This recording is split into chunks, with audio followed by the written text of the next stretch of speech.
When I think of Joel Embiid, I think of a phoenix, someone who rose from the ashes and achieved greatness. A player that fought through so many injuries as a 7-footer in the NBA, which we all know usually doesn't have a happy ending. He even managed to win the MVP in 2023. And I think that may be his ceiling. Let's talk about it.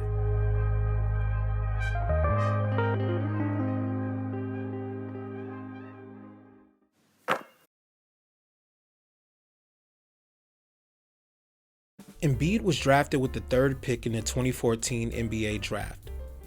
Soon after, it was announced that he would miss several months due to a foot injury resulting in surgery.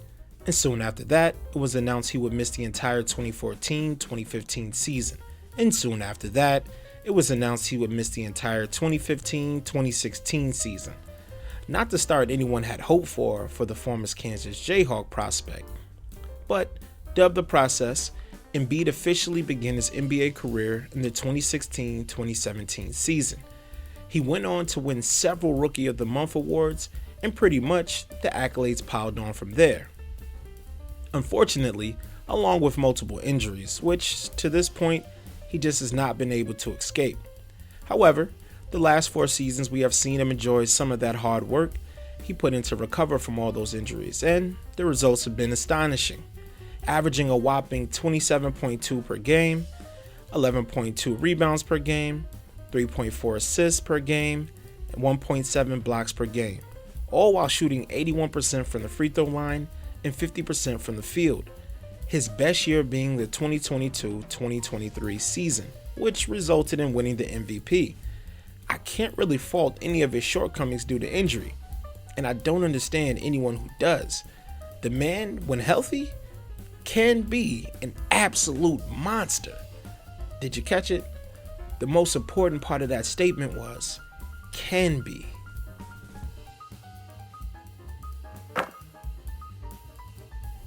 I like to start with the flowers because, in this case, they are truly deserving. Embiid has been impressive, and it should be noted that some of his shortcomings are out of his control. But I have been battling with really embracing him as a superstar, and I could not put my finger on it until opening night versus Milwaukee. While the man can be a ferocious monster on offense and vicious on the defensive end, he just does not seem to have enough in the tank. Quick pause.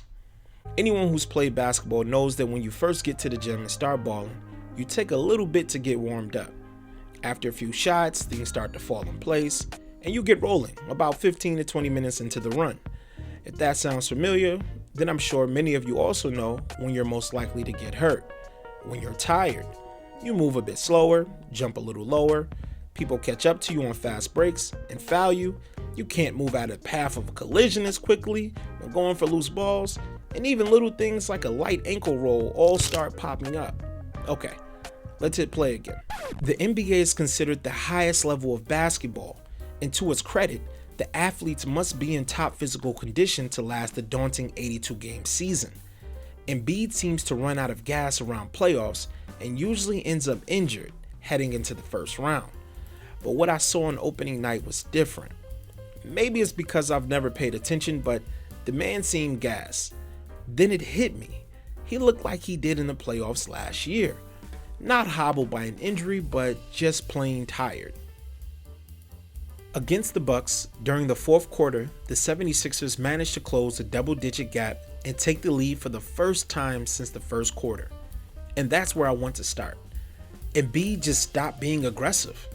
Here he pulls up for a 10-foot jump shot coming out of the pick and roll with Maxey. He does look off Kelly Oubre, who finished the night 5 for 6 from 3 and had 27 points, but Embiid is a superstar, so I can live with this, but there's a pattern, so stick with me. The next possession, the Bucks miss, and watch what Embiid does when he doesn't get the rebound. Instead of running the break, he stays behind and bumps Jay Crowder. All this does is allow Maxey, the fastest guard on both teams, to end up with a 1-on-3 fast break, which means he has to pull it out because the Bucks built a solid 3-man wall. Side note, Embiid is the last man back and he didn't even outlet the ball. A couple of possessions after, Embiid snatches a rebound and charges down the floor. He doesn't outlet to Maxey, who has hit several big shots this half, and instead decides to dribble into another 10-foot jump shot, missing again. Notice Tobias Harris, who finished 3 for 3 from the three-point line and chipped in 20 points, is in the corner being looked off this time. The next play is just plain and simple lazy. The man doesn't get the ball when he calls for it, and instead of catching the driving kick pass from Oubre, he taps the ball.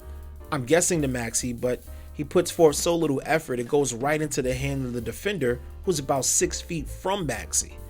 If that's not enough, he then gets upset and does not hustle back.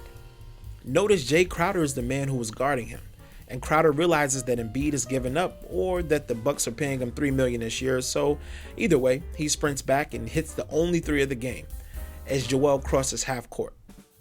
Next possession, Embiid is back to another jump shot, from 3 this time, another brick. The last play, Giannis catches his own air ball, clearly a travel missed by the refs, and Embiid stops to argue, while Dame Lillard hits a 3.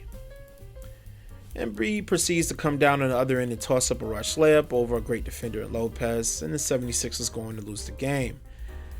Now, this was in part due to several horrible calls by the officials, but that's a video for another day.